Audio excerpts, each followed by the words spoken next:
Namaskar, welcome to our channel. In this video we will be discussing problems of NCERT और ये हमारा NCERT का 7वां chapter है integrals. इसके एक्सरसाइज 7.1 के प्रॉब्लम का हम आज डिस्कशन करेंगे। प्रॉब्लम हमारा फेयरली सिंपल है, पर प्रॉब्लम के सिंप्लिसिटी से इसको अंडरस्टिमेट नहीं करना है। प्रॉब्लम सीखने वाला है, तो जो लोग NCERT शुरू कर रहे हैं, जो +2 में जो लोग जाएंगे, उनके लिए ये वीडियो बहुत ही रिलेवेंट होगा। खासकर उनको ही ध्यान में रखते हुए ये वीडियो बनाया गया है। तो चलिए शुरू करते हैं। Find the anti derivative. Integral को एंटी डेरिवेटिव भी बोलते हैं। Find the anti derivative of the following function by method of inspection. Method of inspection का मतलब हुआ कि हम लोग जो स्टैंडर्ड फॉर्म जो हम देखे हैं कि डिफरेंशियल कोई गिवन फंक्शन का डेरिवेटिव हम निकालते थे और उसका एंटी डेरिवेटिव कैसे निकालते, तो सिर्फ देख के ही उसको सॉल्व करना है। तो सबसे पहला प्रॉब्लम जो है हमारा वो है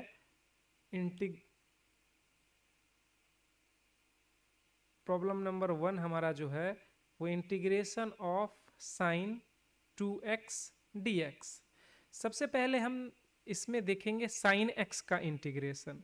साइन x का इंटीग्रेशन हमको पता है होता है -cos x प्लस सी। साथ में अगर यहाँ पे देखें तो हम x के साथ 2 मल्टीप्लाइड है। इसको दो तरीके से हम कर सकते हैं। एक तो सिंपल तरीका ये है कि अगर हम साइन mx dx की बात करें तो इसको हम सिंपली लिख सकते हैं cos mx और डिवाइडेड बाई m, यानी कि स्ट्रक्चर वाइज सेम रहेगा, बस x के साथ जो मल्टीप्लायर है वो ओवरऑल जो इंटीग्रेशन होगा उसमें m से डिवाइड हो जाएगा। तो ये हो गया हमारा एक तरीका। दूसरा तरीका है जो एकदम लेमैन तरीका है, हम क्या करेंगे, let y is equal to हम लिखेंगे 2x। तो क्या हो जाएगा, dy is equal to 2dx। अब यहां से अगर हम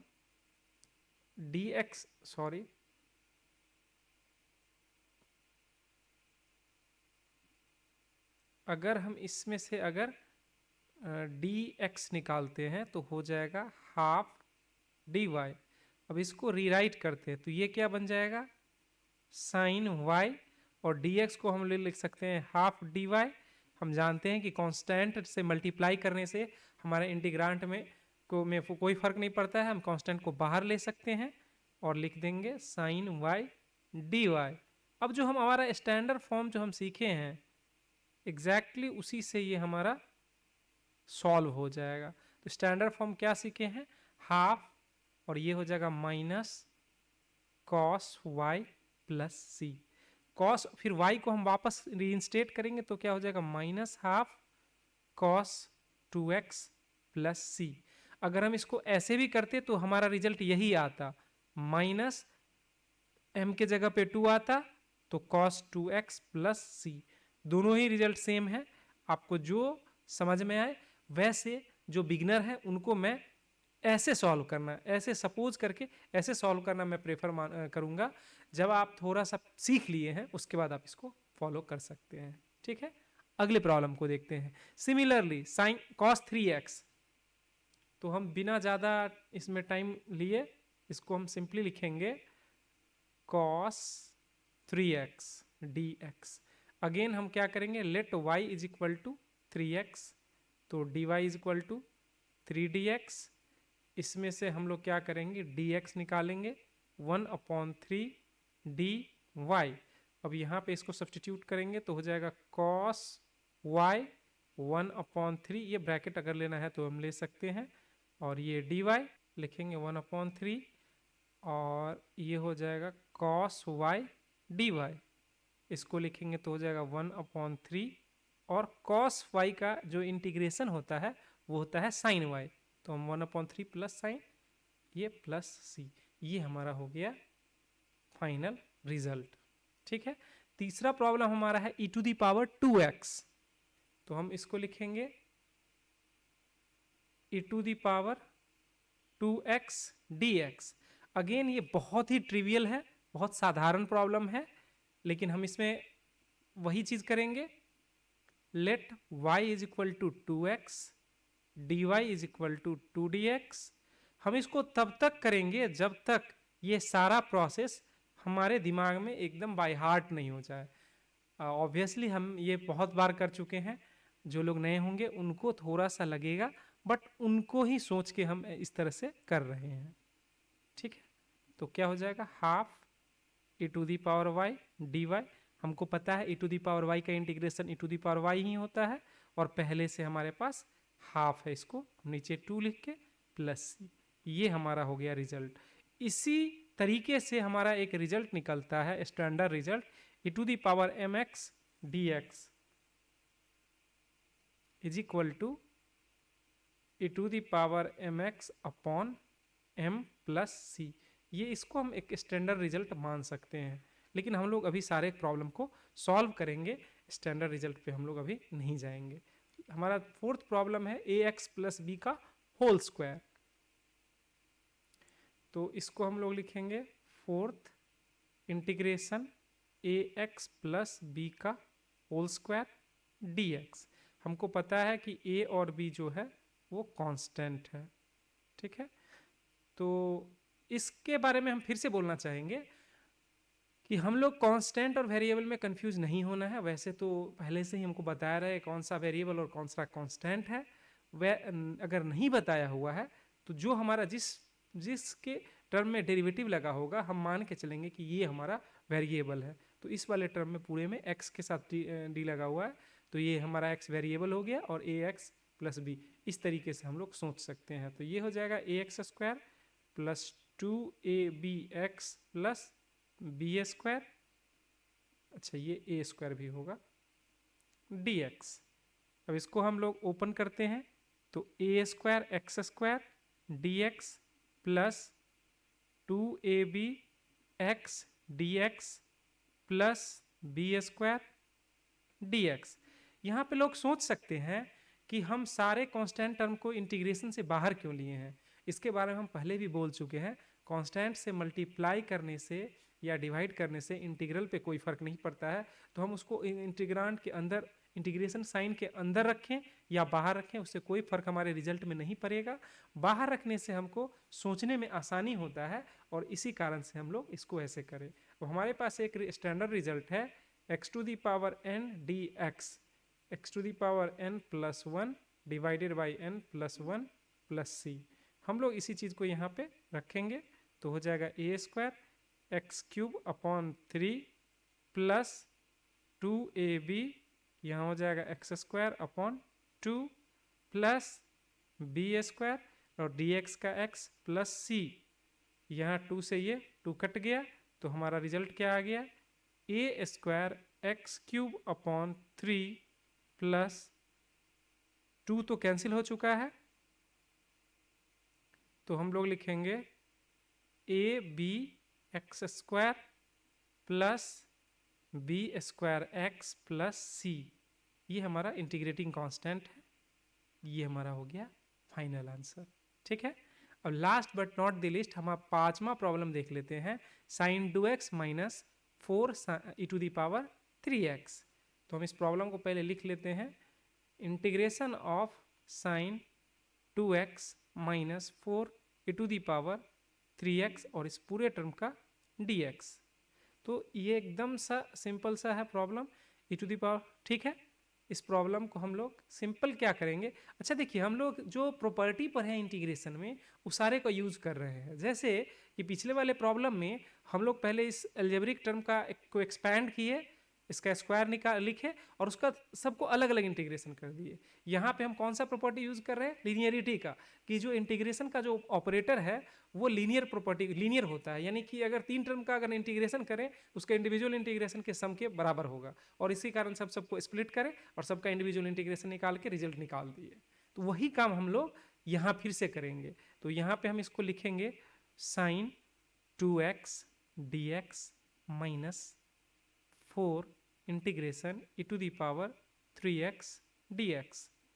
तो इसमें क्या हो जाएगा, साइन 2x का इंटीग्रेशन माइनस कॉस होता है, तो हम लोग इसको यहाँ पे लिख देंगे minus cos 2x divided by 2, क्योंकि x के साथ 2 मल्टीप्लाइड है। चूंकि हम इसी चीज़ को अभी जस्ट पीछे करे हैं तो इसको हम लोग लिख सकते हैं -4 e⁻³ का इंटीग्रेशन e⁻3x, लेकिन x के साथ 3 मल्टीप्लाइड है तो 3 डिवाइड हो जाएगा प्लस c। तो हमारा रिजल्ट ये हो गया। लेकिन अच्छा तरीका ये होगा कि हम कांस्टेंट को पहले लिखें और -cos 2x divided by 2 -4/3 e⁻3x, ये हो गया हमारा फाइनल आंसर। ठीक है, अगले प्रॉब्लम पे चलते हैं। ये प्रॉब्लम भी हमारा एकदम सा सिंपल सा प्रॉब्लम है। 4 e⁻3x dx plus integration dx।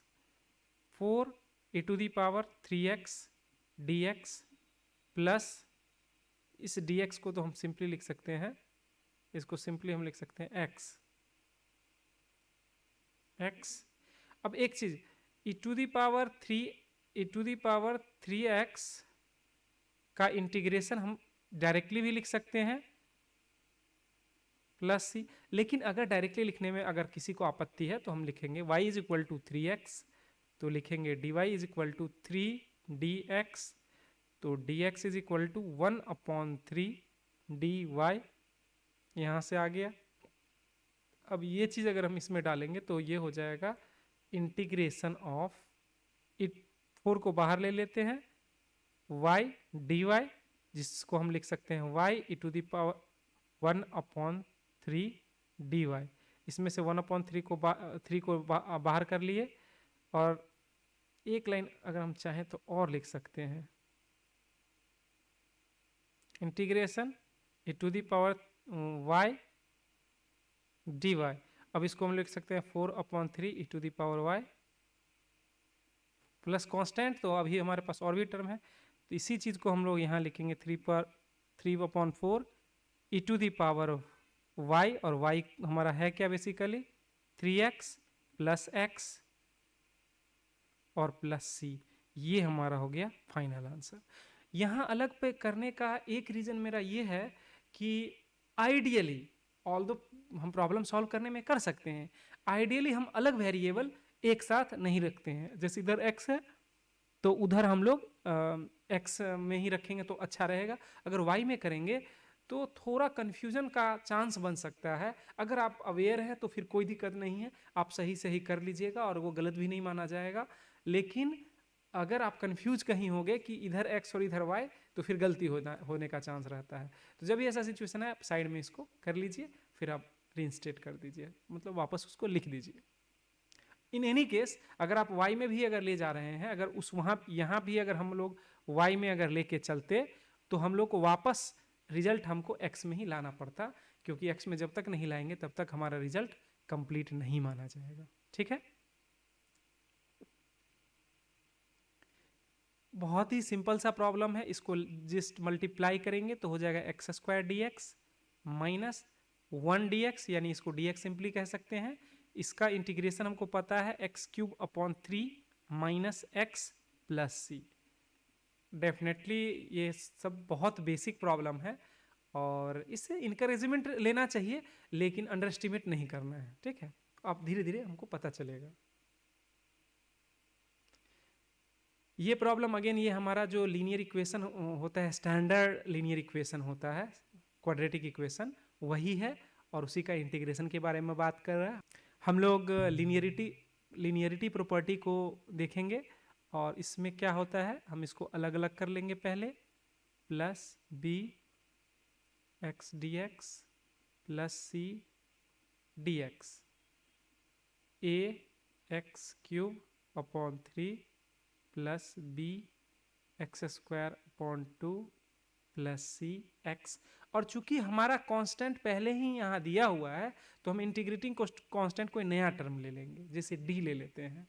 तो हम इसको अगर लिखेंगे तो हो जाएगा ax³ upon 3 plus bx² 2 plus cx plus d। ये हमारा हो गया फाइनल आंसर। तो मतलब इंटीग्रेटिंग कांस्टेंट जो है वो c ही नहीं हो सकता है, इंटीग्रेटिंग कांस्टेंट कोई भी टर्म हो सकता है। चूंकि हम लोग c ज़्यादा केस में लेते हैं तो मोर ऑफन देन नॉट लोग c से ही इंटीग्रेटिंग कांस्टेंट को रिलेट करते हैं। बट ऐसा नहीं है कि हम हमेशा इंटीग्रेटिंग कांस्टेंट सी ही ले। जैसे इस केस में सी हमारा पहले से प्रॉब्लम में ही एक कांस्टेंट है, तो अगर पहले से ही ये कांस्टेंट है तो हम अगर दोबारा यही लेंगे तो गलत माना जाएगा। हम C1 ले सकते हैं, C2 ले सकते हैं, लेकिन C नहीं लेंगे। तो अच्छा है कि आप कोई नया कांस्टेंट ले लें, K ले लें, LM ले लें, कुछ ले लें, लेकिन ऐसा कांस्टेंट नहीं ले जो हमारे प्रॉब्लम में पहले से हो। इससे कंफ्यूजन भी होगा कि कौन सा कांस्टेंट प्रॉब्लम का है और कौन सा रिजल्ट का है, पहला प्रॉब्लम। दूसरा प्रॉब्लम कि आप फैक्चुअली भी गलत हैं, तो दोनों ही गलती होगा। ठीक है, इस प्रॉब्लम को देखते हैं। इसको हम लिखेंगे तो सबसे पहले जब भी जो टर्म रहेगा उसको हम लोग अलग अलग पहले कर लेंगे। ये लिनियरिटी प्रॉपर्टी से है कि हमारा इंटीग्रेशन का जो ऑपरेटर है वो लीनियर होता है, यानी कि अगर दो चीज़ का सम में अगर इंटीग्रेशन करें तो वो इंडिविजुअल इंटीग्रेशन के सम के बराबर होगा। तो वही चीज़ हम लोग कर रहे हैं। इसमें से हम लोग 2 को बाहर करें, ये हो जाएगा x² dx plus e to the power का हमको पता है e to the power x होता है, यहाँ पे 2 और ये हो जाएगा x³ upon 3 plus e to the power x plus constant. तो ये हो जाएगा 2 अपॉन 3, ये हो जाएगा x³ plus e to the power x plus constant. ये हमारा हो गया फाइनल आंसर। ठीक है, अगले प्रॉब्लम को देखते हैं। बहुत ही सिंपल सा प्रॉब्लम है। अब इसको हम लोग क्या करते हैं, पहले इसका स्क्वायर कर लेते हैं।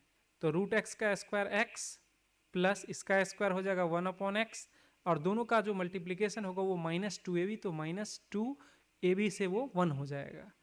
तो ये हमारा हो गया इसका इंटीग्रेशन स्क्वायर। अब हम इसका इंटीग्रेशन निकालते हैं, तो ये हो जाएगा x dx plus 1/x dx -2 dx। तो इसका क्या हो जाएगा x² अपॉन 2, इसका क्या हो जाएगा प्लस ln mod x। ये एकदम स्टैंडर्ड फॉर्म है, 1/x का ln mod x होता है इंटीग्रेशन। -2 और dx का सिंपली हो जाएगा x और प्लस c। तो इसको अगर हम एक बार और लिखें तो हो जाएगा x² अपॉन 2। इसमें कुछ लिखने की ज़रूरत नहीं है, ये ऑलरेडी सिंप्लीफाइड है, तो हम लोग इसको यहीं पे रहने देंगे। इसमें इससे ज़्यादा लिखने की ज़रूरत, ये हमारा फाइनल आंसर हो गया। ठीक है, चलिए ये प्रॉब्लम बाकी प्रॉब्लम से थोड़ा सा अच्छा है, बट ये भी बहुत सिंपल है। इसमें क्या करेंगे हम लोग, सबसे पहले यहाँ पे एक वर्ड हम लिखेंगे प्रॉपर फ्रैक्शन और इम्प्रॉपर। आप लोग नंबर सिस्टम में निश्चित रूप से प्रॉपर फ्रैक्शन का नाम सुने होइएगा, जैसे कि 1/2 जो है वो प्रॉपर फ्रैक्शन है, लेकिन 3/2 प्रॉपर फ्रैक्शन नहीं है, ये मिक्स्ड फ्रैक्शन है। यानी ऐसा फ्रैक्शन जिसमें डिनोमिनेटर का वैल्यू न्यूमरेटर से अगर ज़्यादा हो तो वो कहेंगे कि ये प्रॉपर फ्रैक्शन है, और इसमें कहेंगे कि ये इम्प्रॉपर है। लाइकवाइज इम्प्रॉपर और प्रॉपर फ्रैक्शन रैशनल फंक्शन के सेंस में भी हो सकता है, प्रॉपर रैशनल फंक्शन और इम्प्रॉपर रैशनल फंक्शन। तो इस केस में अगर हम देखते हैं तो उसमें प्रॉपर रैशनल फंक्शन में क्या सोचा जाता है कि अगर डिनोमिनेटर का जो डिग्री है वो न्यूमरेटर की डिग्री से ज़्यादा हो तो हम कहेंगे कि ये प्रॉपर है, सॉरी ये इम्प्रॉपर है। इस केस में जैसे देखें, इस केस में न्यूमरेटर नम का जो डिग्री है ये है 3 और डिनोमिनेटर का डिग्री क्या है,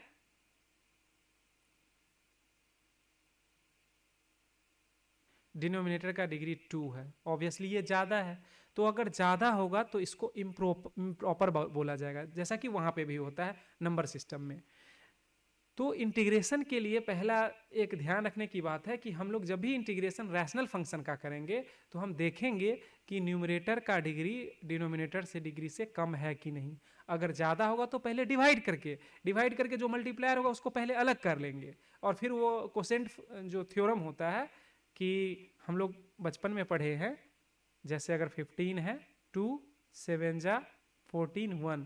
तो ये क्या होता है, ये डिवाइजर होता है, ये डिविडेंड होता है, ये डिविडेंड होता है, ये कोसेंट होता है और ये रिमाइंडर होता है।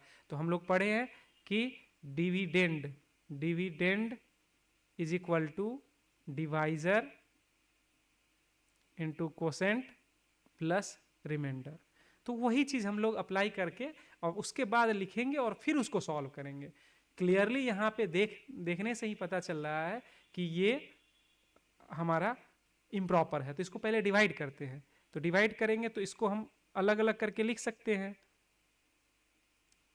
Plus x square upon x square minus 4 1 upon x square. मतलब कि हम लोग हमेशा वही काम करेंगे और उसके बाद फिर उसको अलग करना। हम इसको अलग एक साथ कर दिए हैं। पहले आप इसको डिवाइड कीजिए, फिर उसको अरेंज कर लीजिए। अगर डिवाइड करके अगर अलग हो जा रहा है तो बहुत अच्छी बात है। रिमाइंडर अगर नहीं बच रहा है, रिमाइंडर अगर बच रहा है तो फिर उसके हिसाब से उसको अरेंज कीजिए। यहाँ पे हमारा क्लियर कट दिख रहा है कि एक्स स्क्वायर से पावर ज़्यादा है तो हम इंडिविजुअल डिवाइड कर दिए। डिवाइड करने से पहले टर्म में हमारे पास क्या आ गया, एक्स डी एक्स प्लस 5, ये सिंपली डी एक्स, यहाँ भी dx लिखना चाहिए, और -4 और ये 1 अपॉन एक्स स्क्वायर। यहाँ पे हम 1 अपॉन एक्स स्क्वायर को इसलिए लिख लिए क्योंकि 1 अपॉन एक्स स्क्वायर का हमको इंटीग्रेशन पता है, और नहीं भी पता है तो कोई रोने गाने की बात नहीं है। हमको पता है integration of x to the power n dx जो होता है वो x to the power n plus 1 और फिर नीचे में n प्लस 1 और प्लस c। इसमें से हम इसको क्या करेंगे, लिखेंगे एक्स स्क्वायर अपॉन 2 एक्स का एक्स स्क्वायर अपॉन 2। यही फॉर्मूला यहाँ पे भी लग रहा है, एक्स का पावर 1 प्लस 1 2 और 1 प्लस 1 2, तो एक्स स्क्वायर प्लस 2 और एक्स और डी एक्स का मतलब होता है एक्स का पावर 0, तो एक्स का पावर 0 प्लस 1 और 0 प्लस 1, तो ये सिंपली एक्स बन जाएगा। तो ये हो गया 5x माइनस 4। इसको हम लोग क्या करते हैं, नीचे में 2 है इसको ऊपर में -2 कर देते हैं और dx, तो ये क्या हो गया x square upon 2 plus 5x minus 4 और x का power -2 plus 1 -2 plus 1 plus constant. तो इसको अगर हम अगले पेज पे लिखें तो हम लोग लिख सकते हैं x square upon 2 plus 5x minus 4 और x का पावर -1 और नीचे -1 प्लस c। एक बार चेक कर लें तो सही है। अब इस चीज़ को इस माइनस से ये माइनस कैंसिल हो गया। अब इसको अगर लिखेंगे तो हो जाएगा X square upon 2 plus 5x और plus 4 upon x plus C. ये हमारा हो गया फाइनल आंसर। ठीक है, अगले प्रॉब्लम पे चलते हैं। तो इसमें देखते हैं, ये उसी तरह का है लेकिन उससे थोड़ा सा कॉम्प्लिकेटेड लग रहा है। हम अगेन क्या करेंगे, इंडिविजुअली सबको अरेंज करेंगे।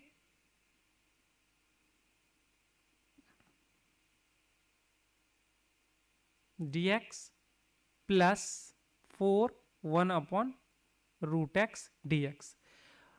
हम सारे का स्टैंडर्ड फॉर्म है, लेकिन हम जब सीख रहे हैं तब स्टैंडर्ड फॉर्म डायरेक्टली यूज करने से अच्छा है कि हम एक दो बार लिखेंगे, क्योंकि मैथमेटिक्स लिखने से आपका ज़्यादा क्लियर होगा। आप सुन के मैथमेटिक्स नहीं बना सकते हैं। अगर ये वीडियो भी देख भी रहे हैं तो ये बस आपको रेफरेंस के लिए है, आपको एक बैकअप के लिए है कि अगर आप बना रहे हैं और प्रॉब्लम फंस रहा है तो आप इसको देख के उसको सॉल्व कर लीजिएगा।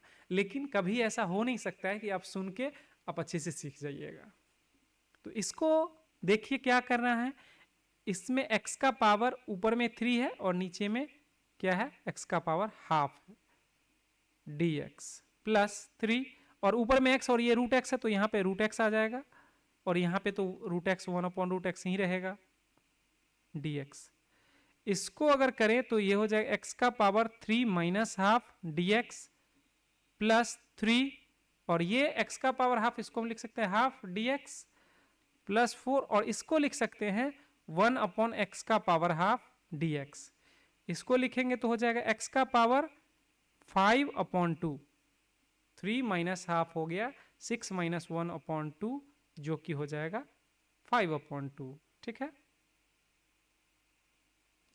तो इसको ये लिख लिए प्लस 3 और x का पावर क्या लिखे, x का power half plus 1 divided by half plus 1 plus 4, ये हो जाएगा x का पावर माइनस हाफ dx। अब इसको इंटीग्रेट करेंगे तो क्या आ जाएगा पहले टर्म में आ जाएगा x का power 5/2 plus 1 divided by 5/2 plus 1 plus 3 और x का पावर 3/2 और नीचे में आ जाएगा 2 नीचे में फिर से क्या आ गया 3/2 और प्लस 4 और x का पावर -½ प्लस 1 और -½ प्लस 1 जो पावर रहता है वो उसमें एक ऐड हो जाता है प्लस c। तो इसको अगर करेंगे तो ये हो जाएगा 2/7 x to the power 7/2 plus 3 और ये हो जाएगा 2/3 और x का पावर 3/2 प्लस 4 और ये हाफ हो जाएगा तो ये ऊपर आके 2 हो जाएगा और x का पावर प्लस ½ प्लस c। तो इससे क्या हो गया 3 से 3 कैंसिल हो गया। अब हमको ज़्यादा सिंप्लीफाई होगा नहीं 2/7 और x का पावर 7/2 भी कर सकते हैं या अगर इसको डिवाइड करें तो 3 प्लस ½ होगा यानी कि x³ और √x भी इसको लिख सकते हैं प्लस 2 और इसको लिख सकते हैं x√x और इसको लिख सकते हैं 8√x प्लस सी। ये करने का फायदा ये हो सकता है कि हम लोग अगर सारे में √x कॉमन लें तो ये थोड़ा सा अच्छा दिखेगा x³ प्लस 2x प्लस 8 और ये प्लस सी। ये हो गया हमारा फाइनल आंसर। ठीक है, तो देखिए पहला प्रॉब्लम कितना आसान है, दूसरा प्रॉब्लम थोड़ा अच्छा ऐसे ऐसे कर करके और इसी से सीखा जाएगा। तो जीएन वर्मन का तो हम ऑलरेडी बहुत सारा प्रॉब्लम कर चुके हैं, लेकिन बहुत सारे बच्चे जीएन वर्मन से डरते हैं या उनको लगता है कि इसका कोई रिलेवेंस नहीं है। लेकिन एनसीईआरटी के बारे में कोई ऐसा नहीं बोल सकता है, चाहे वो जेईई का तैयारी करने वाला हो, चाहे वो +2 का तैयारी करने वाला हो या एनडीए का या किसी भी एग्जाम का। एनसीईआरटी एकदम फंडामेंटल बुक है, बेसिक बुक है और एनसीईआरटी में कैलकुलस में अच्छा वेराइटी प्रॉब्लम का है। सारे टॉपिक में वैसा वेराइटी नहीं रहता है लेकिन कैलकुलस में है।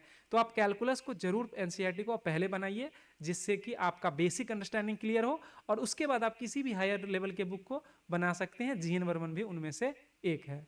ठीक है, अब इसमें जब भी इस तरह का प्रॉब्लम हो तो पहले हम कोशिश करेंगे कि फैक्टराइज करने का। ऊपर में देखिए क्या है x³ है, x³ उसमें से अगर हम x² अगर कॉमन लेते हैं तो x-1 बचेगा प्लस 1 और x-1 नीचे में क्या है x-1 dx क्या हो गया x-1 और ये हो जाएगा x² प्लस 1 x-1 dx। ये से ये कट गया, अब क्या बचा x² प्लस 1 dx। तो दिखने से वो बहुत बड़ा टर्म लग रहा था लेकिन एक्चुअल में यही है, मतलब सिंप्लीफाई करने के बाद यही आ रहा है। अब इसका देखिए ये तो बहुत ही बेसिक है, इसको लिखेंगे ऐसे, अलग अलग कर दिए। अब x² का हो जाएगा 3 प्लस 1 यानी कि x³ अब प्लस x प्लस c। ये हमारा हो गया फाइनल आंसर। ठीक है, चलिए इसको देख लेते हैं। x1 माइनस x को अगर √x के मल्टीप्लाई करेंगे तो ये हो जाएगा पहला √x माइनस x√x dx। इसको अगर इंटीग्रेट करें तो √x माइनस x√x dx। इसको एक स्टेप और अगर आगे बढ़ाते हैं तो √x को लिख सकते हैं x का पावर 1/2 माइनस और x√x है इसका अगर पावर के फॉर्म में देखें तो हो जाएगा x का पावर 1 प्लस ½ यानी x का पावर 3/2। तो x का पावर 3/2 dx। ये क्या हो जाएगा x का पावर ½ प्लस 1 और ये हो जाएगा ½ प्लस 1 माइनस x का power 3/2 plus 1 3/2 plus 1 plus c। तो ये लिखेंगे तो हो जाएगा x का पावर 3/2 और ये नीचे में एक स्टेप लिख लेते हैं, कोई दिक्कत नहीं है। ये हो जाएगा 5/2 और नीचे में 5/2 प्लस c। ये प्लस नहीं है, ये माइनस है। ठीक है, तो इसको लिख देंगे 2/3 x का पावर 3/2 माइनस x का पावर 5/2 और ये हो जाएगा 2/5 प्लस c। इसमें से अगर कॉमन लेना चाहें तो हम लिख सकते हैं 2x 3/2 कॉमन ले सकते हैं। तो अंदर में क्या बचेगा 1/3 माइनस और इसमें से 2x अपॉन जाएगा तो बच जाएगा 1/5 और एक x बच जाएगा।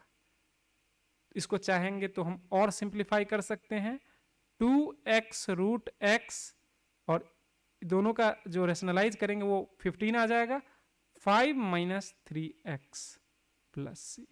ये हमारा हो गया फाइनल आंसर। ठीक है, इसको देख लेते हैं। रूट एक्स को हम क्या करेंगे, मल्टीप्लाई करेंगे, तो रूट एक्स इंटू 3x² पहला टर्म, प्लस x को करेंगे तो x root x dx, plus third term में 3 रूट x dx। सारे कांस्टेंट को बाहर निकालते हैं, 3 और x का पावर 2, और इसमें मल्टीप्लाई हो रहा है रूट x, यानी कि x का power half dx, plus 2x और x का पावर रूट x यानी कि हाफ। रूट x का मतलब होता है x का पावर हाफ, और इसमें से भी 3 कॉमन ले लिए तो x का पावर हाफ dx। इसको अगर एक साथ कर दिया जाए तो क्या हो जाएगा, x का पावर 5/2 dx, प्लस 2x का पावर 3/2 dx, प्लस 3x का पावर हाफ dx। अब हम इसको सिंप्लीफाई कर सकते हैं, 3 और ये हो जाएगा, ये 5/2 है तो x का पावर 5/2 प्लस 1, नीचे में 5/2 प्लस 1, प्लस 2 x का पावर 3/2 प्लस 1, नीचे में 3/2 प्लस 1, प्लस 3 और x का पावर हाफ प्लस 1, और ये हो जाएगा हाफ प्लस 1। तो क्या हो जाएगा, 3x का पावर 7/2 और नीचे में 7/2, प्लस 2 और x का पावर 5/2, नीचे में भी 5/2, प्लस 3 और x का पावर 3/2, नीचे में 3/2 प्लस 1। तो अगर हम इसको लिखेंगे तो क्या हो जाएगा, 3 और ये हो जाएगा 2/7, और x का पावर 7/2, प्लस इसको लिखेंगे 2 और 2/5, और x का पावर 5/2, प्लस 3 और ये हो जाएगा 2/3, x का पावर 3/2 प्लस c। इसमें से 3 से 3 कटा। अब इसमें से कोई टर्म कट नहीं रहा है, लेकिन कॉमन अगर लेना चाहें तो सारे टर्म में से 2 और x का पावर 3 कॉमन आ जाएगा, 2x का पावर 3/2, जिसको हम लिख सकते हैं x रूट x, लेकिन हम अभी पावर ही लिखते हैं तक, क्योंकि समझने में आसानी होगी।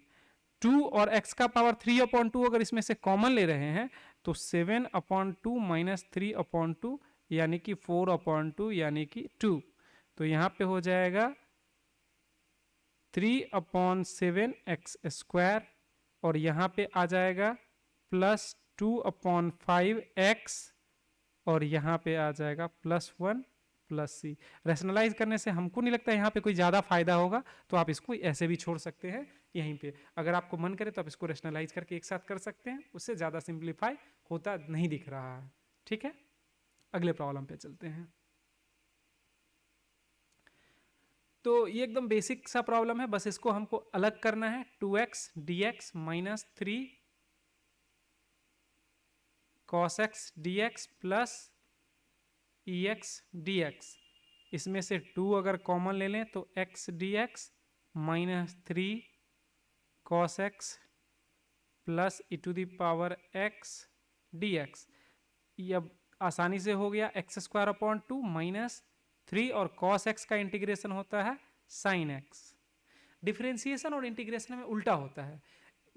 डिफरेंशिएशन अगर देखें तो हम sin x dx, इसका जो रिजल्ट होता है वो पॉजिटिव होता है, और d cos x dx, इसका dx, तो इसका रिजल्ट होता है माइनस sin x। इंटीग्रेशन में उल्टा होता है। इंटीग्रेशन में अगर cos x को इंटीग्रेट करेंगे तो उससे रिजल्ट हमारा आएगा sin x, और अगर sin x को इंटीग्रेट करेंगे तो उससे रिजल्ट आएगा माइनस cos x।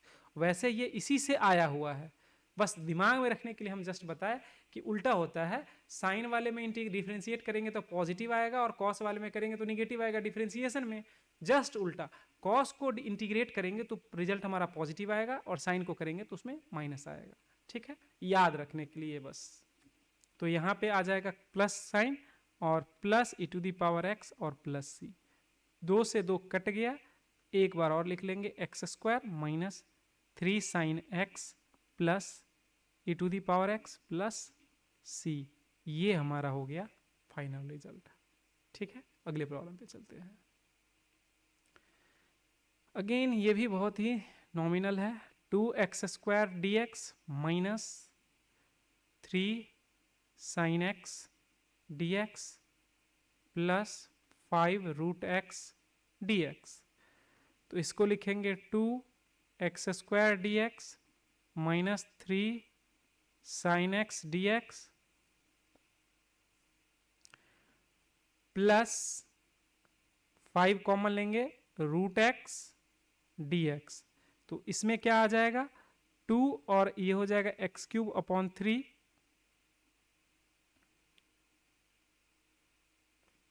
और माइनस 3 और इसमें क्या आ जाएगा minus cos x, sine x का इंटीग्रेशन माइनस कॉस एक्स होता है, प्लस 5 और x का पावर रूट एक्स को लिख सकते हैं हाफ, तो हाफ प्लस 1 और divided by half plus 1 plus c। तो अगर हम देखें तो इसका आ जाएगा 2 upon 3 x cube minus minus हो जाएगा प्लस 3 कॉस एक्स और प्लस ये हो जाएगा 3 अपॉन 2 और उस 2 ऊपर चला जाएगा तो 5 2 अपॉन 3 और x का पावर 3 अपॉन 2 प्लस c। अब इसको चाहेंगे तो 10 अपॉन 3 भी लिख सकते हैं। तो ये हो गया हमारा फाइनल आंसर, ठीक है। एकदम नॉमिनल सा प्रॉब्लम है।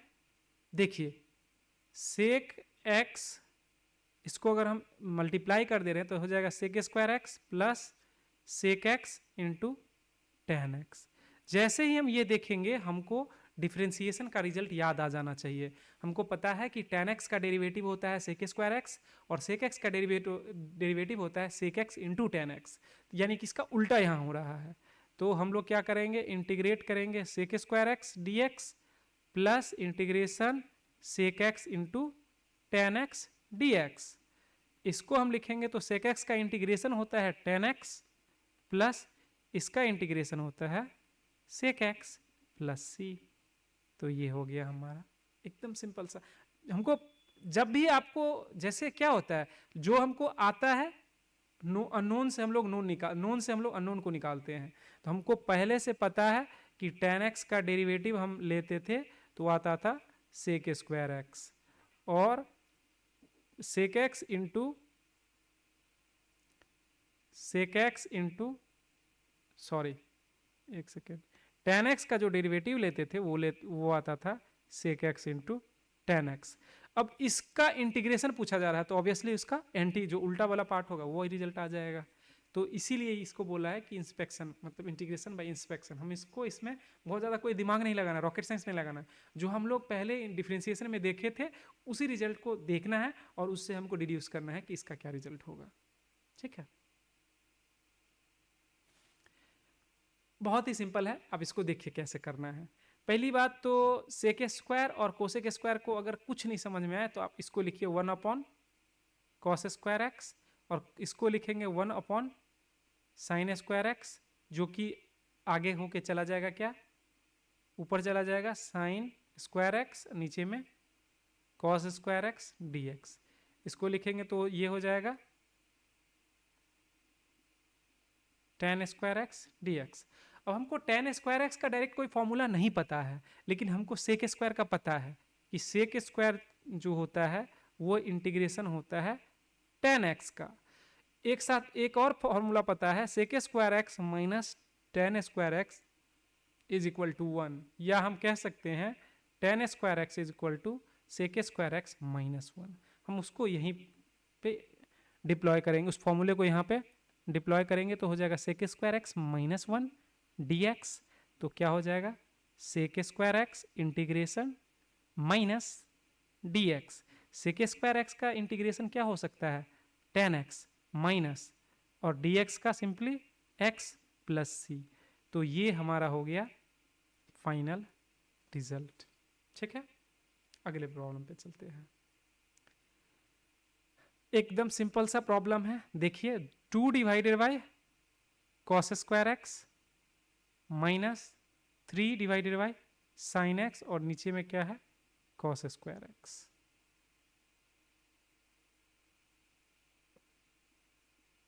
डी पूरे में dx। तो पहला टर्म तो हमको एकदम ऑब्वियस सा दिख रहा है, 2 sec square x dx minus 3। अब इसको देखिए, sine x upon cos x और 1 अपॉन कॉस एक्स dx। ये तो हो गया सिंपली टेन एक्स माइनस 3, और इसको लिखेंगे तो ये हो जाएगा क्या, tan x into sec x. तो पहले टर्म का तो इंटीग्रेशन हमको सेक एक्स, पहले टर्म का इंटीग्रेशन तुमको पहले से ही पता था, और sec x into tan x का भी हमको पता है। अभी जस्ट पीछे वाले केस में हम लोग देखे हैं, हम लोग को पता है कि सेक एक्स का जो डेरिवेटिव होता था वो होता था sec x into tan x.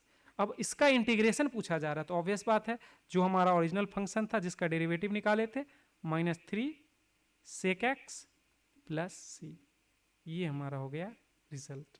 ठीक है, अब ये ऑब्जेक्टिव क्वेश्चन है, तो इसको आप देख के आराम से कर सकते हैं। पहला टर्म इसका एंटी डेरिवेटिव निकालना है, यानी कि इंटीग्रेट करना है। Root x plus 1 upon root x dx, इसको दो पार्ट में कर लेते हैं। रूट एक्स का integration plus 1 upon root x dx। अगर आप गौर करे हुएगा तो 1 अपॉन रूट एक्स जब इंटीग्रेट करते हैं तो वो सिंपली 2 रूट एक्स आता है। लेकिन अगर आपको याद नहीं है तो आप एकदम सिंपल जो हम बचपन में सीख रहे हैं, हाफ dx, और 1 अपॉन रूट एक्स को हम लिख सकते हैं x का पावर माइनस हाफ dx। दोनों को इंटीग्रेट करते हैं, x का power half plus 1 divided by half plus 1 plus x का power minus half plus 1 divided by minus half plus 1 plus C. ये टर्म पहला टर्म बचा x का पावर 3 अपॉन 2, और नीचे में 3 अपॉन 2 प्लस x का पावर हाफ और नीचे में हाफ प्लस सी। इसको लिखेंगे तो हो जाएगा 2 अपॉन 3 और x का पावर 3 अपॉन 2 प्लस 2 और x का पावर हाफ प्लस सी। अब ऑप्शन देख लेते हैं। पहली बार 2 अपॉन 3, x का पावर 3 अपॉन 2, 2x का पावर हाफ प्लस सी। तो हमारा ऑप्शन नंबर सी जो हो गया वो सही ऑप्शन है। बाकी ऑप्शन में कुछ ना कुछ गलत होगा, जैसे आप देख सकते हैं कि यहाँ पे 2 अपॉन 3 आ गया तो ये गलत हो गया, यहाँ पे 3 अपॉन 2 आ गया तो ये गलत हो गया, और यहाँ पे 1 अपॉन 3, यानी कि ये तीनों नहीं है, ये हमारा सही ऑप्शन है। ठीक है, last but not the list, ये हमारा आज का अंतिम प्रॉब्लम है। इसमें क्या कह रहा है, एक फंक्शन है जिसको डिफ्रेंशिएट करके हमको ये मिल रहा है, सच दैट इसका इनिशियल कंडीशन दिया हुआ है। तो एफ एक्स क्या है, यानी कि हम इसको इंटीग्रेट करने के लिए बोल रहा है। F x is equal to बोल रहा है integration of x cube minus 3 divided by x 4 dx। ये इंटीग्रेशन है, और f2 इज इक्वल टू 0 दिया हुआ है। तो पहले हम इसको fx निकाल लेते हैं। तो इसको करेंगे तो हो जाएगा 4x क्यूब dx माइनस 3 और 1 अपॉन x का पावर 4 dx। इसको करेंगे तो हो जाएगा 4x 4 अपॉन 4 माइनस 3, और इसका कर लेंगे तो क्या हो जाएगा, x का पावर माइनस 4 प्लस 1 और माइनस 4 प्लस 1 प्लस सी। 4 से 4 कैंसिल हो गया, x का power 4 minus 3 divided by x का पावर माइनस 3, और नीचे में माइनस 3, माइनस से माइनस कट गया, 3 से 3 कट गया, प्लस सी, यानी कि x4 plus 1 upon X cube plus C. ये हमारा है एफ एक्स। साथ ही क्या कह रहा है, f2 इज इक्वल टू 0। इसका मतलब इसमें अगर 2 डाल दें तो 2 का पावर 4 प्लस 1 का पावर 2 का पावर 3, 1 प्लस 1 अपॉन 2 का power 3 plus C is equal to 0 बता रहा है। इससे क्या निकला, 16 plus 1 upon 8 plus C is equal to 0। तो C is equal to minus 16 minus 1 upon 8। तो ये हो जाएगा माइनस 129 अपॉन 8। अब इस रिजल्ट को हम लोग यहाँ पे डाल देंगे तो क्या हो जाएगा, x4 plus 1 upon X cube, और c का वैल्यू है माइनस 129/8। ठीक है, अब ऑप्शन हम देख लेते हैं। तो x4 तो यहाँ है ही नहीं, यहाँ पे x4 है, x4 प्लस 1/x³ और माइनस ये, तो हमारा ऑप्शन नंबर ए जो है वो सही ऑप्शन है। इसमें प्लस है ऑब्वियसली, इसीलिए गलत। इस दोनों में तो ये दिख रहा है ये गलत है, तो हमारा ऑप्शन नंबर ए जो हो गया वो सही आंसर हो गया। तो आज के वीडियो में इतना ही। ये हमारा पहला लेक्चर था इंटीग्रल्स का, जो प्रॉब्लम का डिस्कशन था। अगले वीडियो में हम लोग 7.2 एग्जाम्पल के प्रॉब्लम का डिस्कशन करेंगे। साथ ही हम लोग पैरेलली जीएन वर्मन के लिमिट का प्रॉब्लम डिस्कशन करने वाले हैं। तो अगले वीडियो में हम लोग जीएन वर्मन का भी प्रॉब्लम देख सकते हैं। ठीक है, थैंक यू।